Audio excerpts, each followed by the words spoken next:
Celeb Savant is a career retrospective type interview focusing on singers, actors, and industry experts. Join Barrett Edelstein now as he dives into the entertainment world.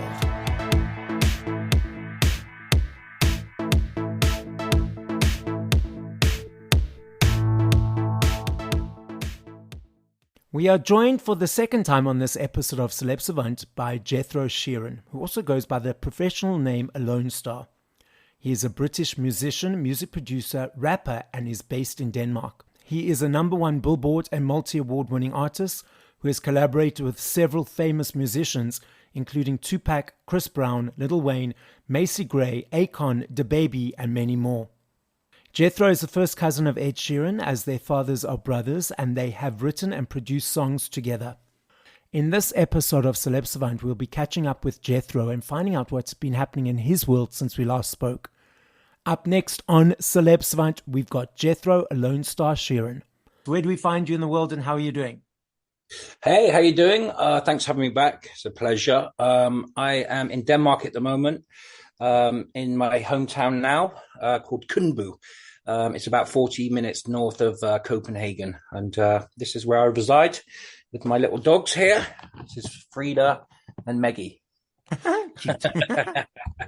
Yeah, I've been working here in Denmark on my new album in the studio at home for the minute, and I do kind of trips back and forward to London to record and work with engineers, musicians, and other featured artists. So I've just been focusing on that, really, writing and staying home a lot. So it kind of feels a bit like lockdown because I'm in the countryside, and I'm just kind of really focused on staying home and just working and kind of, working on the next project. So tell us more about this project. Is it one you referenced in our previous interview? Yes, actually it is exactly that. So it's called a waterfall effect, and that's my intention on this album. It's 10 songs with 11 songs would be with a bonus track. So I'd be releasing it back to back every week, and then the whole album together with a bonus track on the 11th week. It's slightly delayed because I've changed kind of the theme a bit of it. And it's all self-produced by myself. So I produced every song on the track. I've just got live instrument players to come. So when I program, say, some drums or synth or piano, guitar, flute, anything, and I programmed it myself on the keyboard, I would get a flutist to come in that's going to take what I've written and just hopefully we can track it up so gives it a bit more body. But also sometimes I just let them have free range, and they come up with something obviously similar, but they might tweak it slightly, and it usually, because they're the flutist and they're live, it sounds better. So I kind of steal a bit of their art, as it were, and use it on the album. So I'm really looking forward to it having a really strong kind of live instrument feel to it. So it's going to be very big and bright and anthemic. So that's the plan. Really proud of it. It's coming together. I mean, I've done 30 songs so far.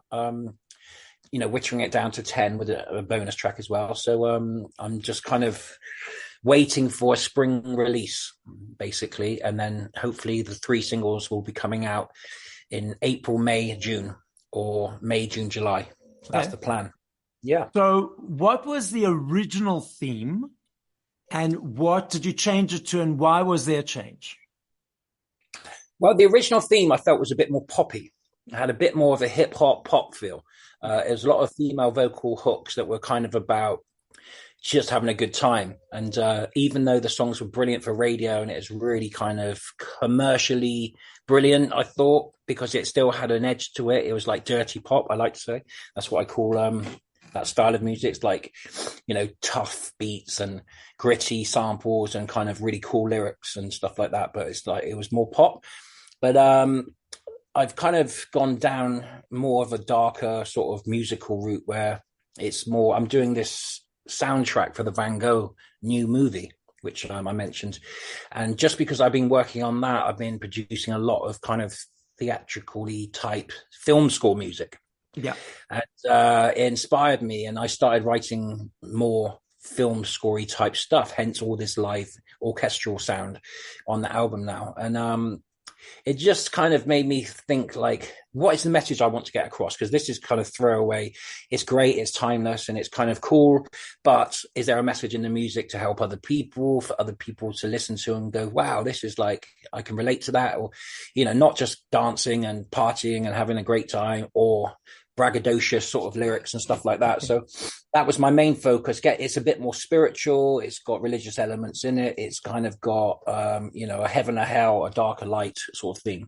So it's kind of like I did an EP back in the day, one of my first, and it was called Isoface Light, which is an isoface light is, it's like a lighthouse. So it's the equal amount exactly of light and dark. So it flashes light, black, light. So it's kind of like half the album's light with a spiritual kind of thing, it's kind of heaven, and the other half is quite dark. I wouldn't say hell, but it's kind of about the darker things in life and the pressures and the anxiety, fear, insecurities that we have as humans on this planet and what's happening. It's about raw human needs, and it's a bit more emotional. It's a bit more, I think if people are going through something, they can relate to it. And it's kind of like a dark part of the album, but there's light at the end of the tunnel. So it's kind of hopeful. Yeah. So with all the strings and this oboe kind of sad crying kind of vibe, and there's rain samples in it, and it just kind of bling, when the sun comes out after the rain. Yeah. That, or like the morning after a dark night, is that kind of feeling is what I want to get across. So it's, it'll be quite a spiritual album for me now. So all the kind of singles that I've taken off, I'm still going to release, but I'll do it on a separate EP later on. You answered my question. So, I mean, they still can be released, but just in a different space. Yeah, absolutely. Absolutely going to release them, and maybe even do more of that style and make another album that's going to be, because I hate being pigeonholed, because I kind of produce, I rap, I do poetry, I do spoken word, I also sing. Not very well, but I sing. And so it's like hard to pigeonhole me, because I love all music, and I think it's the same. It reflects my life. Sometimes I'm happy, sometimes I'm down, sometimes you cry, sometimes you laugh. So it's like, to be just like, you're one thing, you're only happy and laugh, and you only do pop music, like you're just Justin Bieber dancing and singing, about love and things like that. I think I could do a classical album and then do a heavy metal album, or not actually albums, but songs. I could do a classical with an operatic sample with a hip hop beat. Then I could do a hip hop beat and just add some metal guitars, and it would be like a rap rock thing, and it would all fit on the same album, because it's all about, laughter and pain and sadness, but also fun and laugh, happy, fun stuff. And that's what we do every day. You might wake up a bit pissed off, you trip over your toes, piss, you write off. Then you have a coffee, the sun comes out, and then you have you feel better, and you start to, it's very mental health, this album. I love that you mentioned pigeonhole. So when you receive that in your world, it's very different from someone in the music world or music space. Yes. So everyone sort of gets pigeonholed in their life. They are an accountant. They are this. They are in this box or that box. And the perception is, okay, cool. Well, they can't be anything more than that, because that's what they is. So the picture I like to create is that a picture of an octopus. So each of us is the body of the octopus.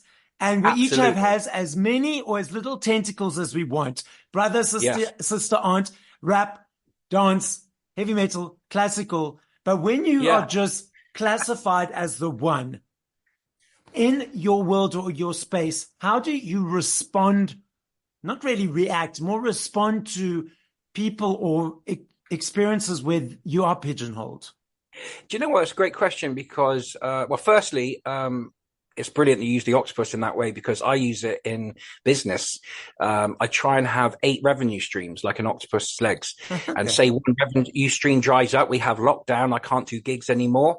Then I've got the streaming. So that's 2. And then I've got, doing the different businesses. Like I've got Alonestar Coffee now, so I can work on that. And then I do a bit of crypto. So I try and have 8 things rolling. And then, if there's 2 of the legs get cut off, you've still got 6 to work with until you can hang, and then maybe one of the 6 businesses can help the other 2 businesses. And it's the octopus theory as well. So that's brilliant. But as far as pigeonholed, when I was younger and looking for a deal and wanting to be signed to a major label, and I was going into Universal and Warner and Sony and all these labels underneath them, it never really transpired into a record deal properly, because, there was things back then that, oh, you're white, but you're a rapper. you're too old, you're too young, the things you rap about is too personal. Like, there's always something. So they just say, right, you do this, and they have a very clear idea of what they want. And if you don't do it, they'll just go to the next artist that will do it or can do it or is doing it. So it's always like a conflict between business and art, because this is me. And what I learned is just stick to your guns, like as an artist. And I just did me, and I just unapologetically, if you want to sign me, do it. If not, I'm going to do it by myself. And I ended up doing that. So I started my own label called Urban Angel Records. Yeah. And then the only person that can tell me I'm pigeonholed is myself. So I can wake up every day now, and this is the best thing to do for me, is I can choose to work, or I can choose not to. I can choose to make a song, or I can choose to go for a walk, or I can choose to do my coffee. So I don't have a label with my diary, which people like Ed Sheeran, who I've seen his diary, and other artists that are signed at such a high level, they have a diary given to them. Right, you are doing this radio show on this day, and they're given this in January to start the year, and you see that their only next day off is like Christmas Day a year later, sort of thing. So it's just, I would have done that, and I know a lot of friends that have signed to majors that have done that are in this kind of pop category, and not having that kind of over my head, having to be, somewhere. It must be so anxious. Like, they must have so much anxiety, because what if you're sick, and you've sold out a stadium in March? Like, say you've sold out 3 stadiums, 100,000 people. Then the day before, you get, you have psychosis, or you have a meltdown, or, you're just, even stuff like flu and COVID or whatever. So, and it's a risk, even if you're independent, of course, but at that sort of height, and having this label, they'll just come and send a doctor to your back room and inject you with some kind of cocktail of something, vitamin, just to get through those gigs. And then, a bit like Elvis, if you've seen that Elvis, yes, that's so true. So I would just, I do focus more on the music and the releasing and streaming and downloads and things like that, even though downloads is not very big anymore, but it's still there, rather than gigs, because gigs cost money as well and energy. So I always find, like, even if I went to London next week and I did a gig and got paid, there's 2 flights, there's 3 days in a hotel, there's all the rehearsals, there's the band members that come with it. And I did a headline show in Cannes last summer, which I think we spoke about. Yes. And it was with a Danish band called Replica. We have a single, by the way. It's called Kingdom. Cheap plug. Thanks for that, Barrett. Yeah, so, and it was just seeing how much it costs, because you've got like 5 mouths to feed, 5 hotels. Yeah. So independent, budget wise, it's difficult, and I just find it so much easier to work in the studio at home and then send it out. I farm all my music out for features, and then I send it to the States to Brent Colatalo, who's one of the best in the world at mixing and mastering, another guy, Chris. So Barringer. So to answer your question, being pigeonholed, I find is ridiculous, because your music should reflect yourself, and music's about the spirit. And if your spirit is feeling different things, the essence of life is change. So we're changing all the time. So just to be singing love songs, it's kind of like you're kind of, I would never want to be that. I always kind of chop up my music. So when I release it, all my listeners and supporters are used to it. Oh shit, what could it be today? Is it going to be featuring Snoop Dogg on a sample that's from a classical song, and then he's done like hip hop drums that are old school from the 90s or something. So, or I do trap music with the opposite. I have Chris Brown singing on some kind of trap song with a haunting classical vocal, and you just don't expect it. So it's always worked for me. Excuse me. Okay. It's all about collaboration for me. So yeah, I think being pigeonholed is just not for me, and that's why this album is going to be such a melting pot of sounds, music, and features, and things like that. So yeah, I just don't agree with it, but I do understand it as well, because if I was an A&R at a record label and someone said, "Hey, I do," it's the same. I know I'm using Ed as another example, but this is what I've been on. But when he was coming up, he was so difficult to pigeonhole, and they didn't want to do it with him at first, because he was at this club called Notting Hill Arts Club, and he did this big showcase, But it's a brilliant example because he was kind of this red-haired, scruffy young guy who rapped, he sang, he played guitar, he had a loop pedal, he beatboxed, and he was solo just on his own. And it was this whole kind of novelty kind of thing. And they were like, how do we put that on a record? Like the beatboxing, so his first label wanted him to dye his hair from ginger to brown, only sing and play guitar. This is called Crown Management. And this is why he wrote the song, You Need Me, Man, I Don't Need You. And that is exactly because he wrote that for his management company then. They're like, you need me, I don't need you. And then he kept his hair ginger. He still sings, he still beatbox, he still raps, he still loop pedal. And then he sold out Wembley Stadium 3 days in a row by doing that. So it's an incredible achievement. And he just didn't allow to be pigeonholed, even though he is kind of now pigeonholed as this pop artist. So it's just a good example because he's so awkward and strange, and he's not your typical Justin Bieber with his abs out and his good looking face, and so he kind of broke the mold. But I think at that time there was Sam Smith, there was Adele, Sam Smith being gay and kind of out there and kind of not, people say he's a bit overweight or whatever, not your typical pop star. Then you've got Adele, who's not your typical pop star. Then you've got Ed, who's not your typical pop star. So they all came in, and it was like Year of the Nerd sort of thing, which is really cool. So they got a chance, which is good, because I think society plays safe by pigeonholing people and allowing themselves to be pigeonholed, because they know what to expect. They know what's coming up. It's just sort of a cog in the machine that's going. This is the thing. You're so right. It's so easy to sell, because if me and you went out for fish and chips, we want to get fish and chips. If we want to go to a Nike store, we want Nike shoes. So if you go to Ed Sheeran, you want a love song or a pop song. You don't go to Ed for a heavy metal concert. So I think that's why they like it, is so you just kind of pigeonhole it, you sell it, that's your audience. And with someone like Ed, for instance, or James Blunt or whoever, the singer, song, guitar, that's not so crazy, it's not massive hip hop, dark underground hip hop that's really cool, but you're only going to limit your audience. Whereas Ed's got people like aunties, uncles, grandmas, children, kids. And the thing is, most of the kids that like him that are young, they might be 10, 11. So they have to come with a parent. Then the mum takes them. Then the dad goes, I'll come as well. Then the kid's elder brother has to go. So that's 4 people. Then the kid wants his friend to come. And then, so that's 5 tickets sold in one. Whereas a hip hop concert, you're not doing that. You're just getting adults that like hip hop. But this is kind of like an experience and an all night out thing for the family. So that's why I think those artists sell so well. And they are pigeonholed as this kind of family sound. Everybody likes a bit of Bieber or whatever, rather than Eminem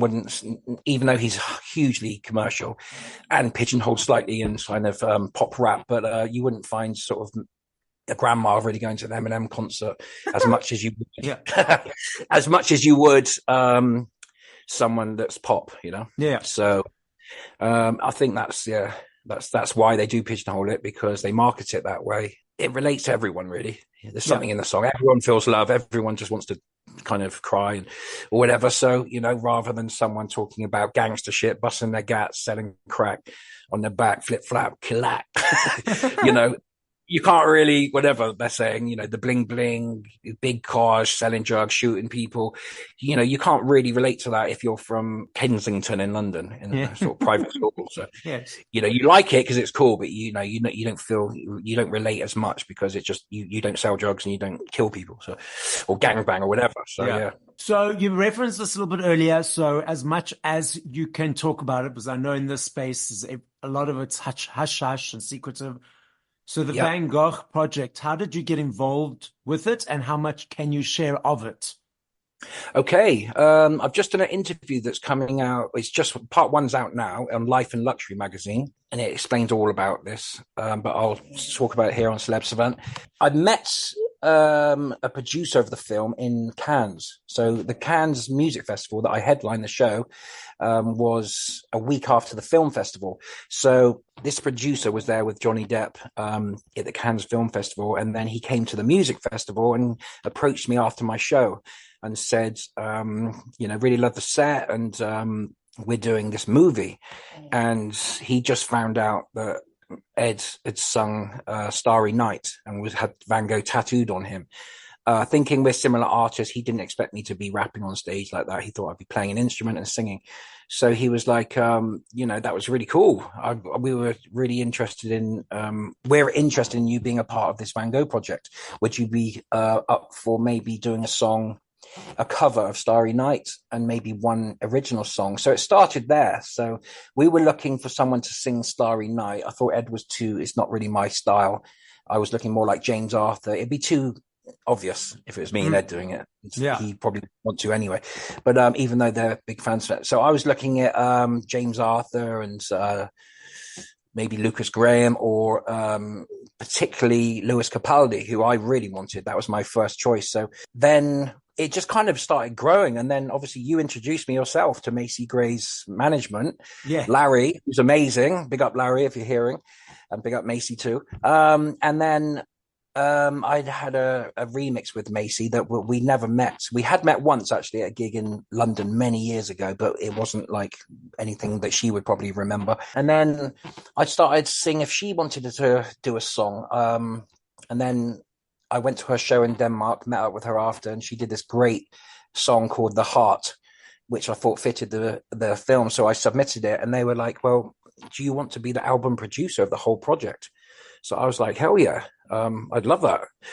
And it just went from there. And then I got my friend Ryan, who's from Northern Ireland, who's a brilliant Sewell. He's a brilliant songwriter. I got him involved, and then we're still working on it today.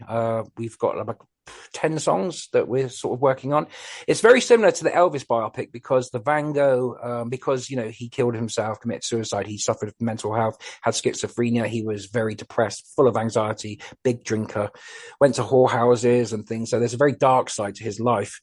And he'd cut his ear off, as everyone knows, really. He's very, very deep and in the darkness as well, because he was so anxious and confused and had psychosis and things.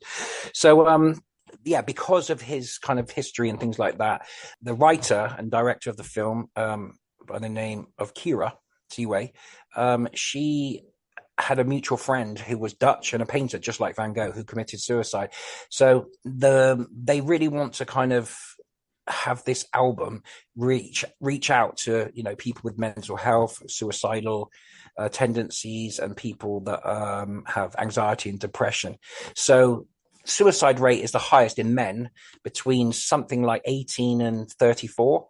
So if you think about a lot of people that go to the Van Gogh expeditions and art galleries and things, they're a lot older. He's from the 1800s, and so we didn't want to do that style of music for this. It's classical, so we wanted to kind of reach the audience of these people that are suffering and going through this, which is mainly men between 18 and 34. So just like the Elvis biopic, it's not all Elvis. It's got Eminem on the album, for instance. So that was a good reference point that they told me to kind of study, research, and kind of, we want it to reach everyone, and it doesn't have to be music from that era. The film score is slightly different, but the album itself will have, all these great artists on there. So Macy being one of them.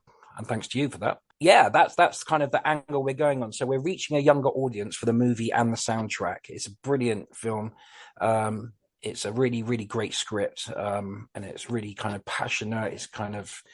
It's all about his pain and suffering, but also the beauty of his painting and his art, and moving to France and going into a mental institution and suffering and more arts. And he just kind of struggling artist with demons. I can relate to him very well. So, and that's what my interview's about, actually. So, yeah. So I kind of really relate to the project. I think, he's a lot of people's favorite artist that, musicians. Tupac Shakur, who's one of my favorite artists, he was a huge fan of Van Gogh, and he wrote a song. So this is a bit of inside info. I spoke with Mopreme Shakur, who's Tupac's brother-in-law, really, and his sister Sakiwa, Tupac's sister. And we have a poem that he wrote to Van Gogh. Unfortunately, Tupac's passed away, so we can't read the poem, but we're going to have one of his family members read the poem because it was for Van Gogh, and it's brilliant. You can see it online, so you can just Google Van Gogh poem. But we're going to get one of the family members. So we're kind of looking at that sort of thing, that style. I've approached Massive Attack, Tracy Chapman, obviously Macy Gray, and all these kind of really cool artists, Lewis Capaldi. So we want to keep it kind of uber cool, but just like relatable to younger audience. So that's the kind of way we're going. It's going into production this year. There's still kind of casting opportunities for at the moment. For they've approached Angelina Jolie to play Van Gogh's mother, and Christian Bale for the father. Also, Johnny Depp's involved as a production level. Him and his best friend, who used to own the club, the Viper Room that Johnny Depp had in the 90s, where River Phoenix passed away outside. Yeah, he was the manager of that at the time. They've been friends ever since, and he's a producer on the film also. So we've had Johnny Depp from afar kind of help put this thing together. And Brad Pitt's got a studio in called Maraval in the south of France, and it's actually not that far from where Van Gogh was institutionalized, where he did the wheat fields paintings and things like that. And it's not actually that far from Cannes. So it's all kind of connected from the Cannes gig, the MeCannes. So that's the music festival. So it's kind of all around that. And this studio that Brad Pitt owns, Maraval, is in the south of France. And he said that we can go and record the album there, which is really exciting. It's a brilliant studio. So that's where we were booking Macy Gray to go in. And I was booked my flights and everything. Everything was booked in for recording with Macy in the south of France. But she got this kidney stone and she was in so much pain. She missed a whole bunch of gigs. And then she had to be back in Berkeley, California for the 1st of December. So we only had a 2-3 day window. So we decided to do it another time. But I hope this spring we can get back out to France and do it at Maraval Studios. It's going to be very exciting. No, not hope. It will happen. It will, yeah. If not, she's got a brilliant band that I met in Denmark. She'll record with them in Los Angeles. That's the next step. No, well, let's make it full circle, and if I would be there, I would be there as well, just cheering. Oh, mate, you're welcome here anytime. Anytime you want to come to Europe, England, Denmark, or France. Emil, who's the producer, he's got a house in France and he's got a big yacht, boats. So he invites people over all the time. So Jethro, we could speak. We're going to have another one to catch up. We could do a 24-hour interview, couldn't we? We could do 20. We could just. That's why we need to meet, to just hang out and chat. I love chatting with you. So I'm actually working with a producer from South Africa. Mm-hmm. His name's Gavin Goldberg, and he's in London, and he's helping with the song, the album. Sorry, he's kind of like a bit of a mentor for me. So, but yeah, his wife's Danish as well, so it's kind of another connection there. Yeah. So, because I've always wanted to come to South Africa, Cape Town, back in when I was modelling when I was younger and not. And good looking. Everyone went to Cape Town, and it wasn't really for the money. It was like to do catalogs, because the rand back then was not really doing much. It was like 10 to the pound or something. But it was more for like lifestyle, beautiful, just absolutely stunning pictures that I saw. And also the money you were earning and you spent it in South Africa, you could go out, and they were saying, you can get South African wine's lovely. They said you could get a whole meal for two and wine for like £12 back then. Yeah. I don't know what that is. It's like 120 rand maybe or something. But things are changing now, though, aren't they? Yeah, I believe. Absolutely. But I'd love to go to Cape Town. Just South Africa. Sorry, I mean, you're Durban, are you? No, Johannesburg. Joburg, right? Yeah. I get a bit scared when we talk about that, but I've always wanted to go there as well. But I've just seen it's a little bit dangerous. No, it's fine. It's not so bad. Is it really? Okay. Yeah. I've asked you last time. I'm going to ask you again. I know if I had to ask you each time, and I want to hear our previous interview to hear what you said. 5 songs by other artists that you'd play now once we finish this conversation. Oh, Fade Into You, Mazzy Star. Natural Mystic, Bob Marley. A song called Scream by Kay Harrison, which is great. I've been listening to Bonnie Raitt, actually, which is If You Don't Love Me. And is that 4? Yeah, one more. Stairway to Heaven, Led Zeppelin. So you can just see like my variety of music. Yeah, in what I've been listening to recently. So it's interesting. Yeah. The podcast is listened to throughout the world. So as a final message to the listeners, what would you like to say? I say thanks for listening, firstly, and go out there, get it yourself. Go for it. Live hard, love strong. That's always been my motto. And if you're an artist, stick to your guns. Don't be pigeonholed. If you are independent and signed to a label, make sure you sign your label to their label, not as an artist. That's my biggest message at the moment. Is as an artist, get a label yourself, and then sign that label deal to a major, and then you've got full control as the artist, if that makes sense. But yeah, stay happy, stay lots of love. That's my message recently. It's just all love. Thank you for listening to this episode of Celeb Savant. Please follow Barrett on TikTok, Instagram, YouTube, and Facebook at Celeb Savant. That's CelebSavant.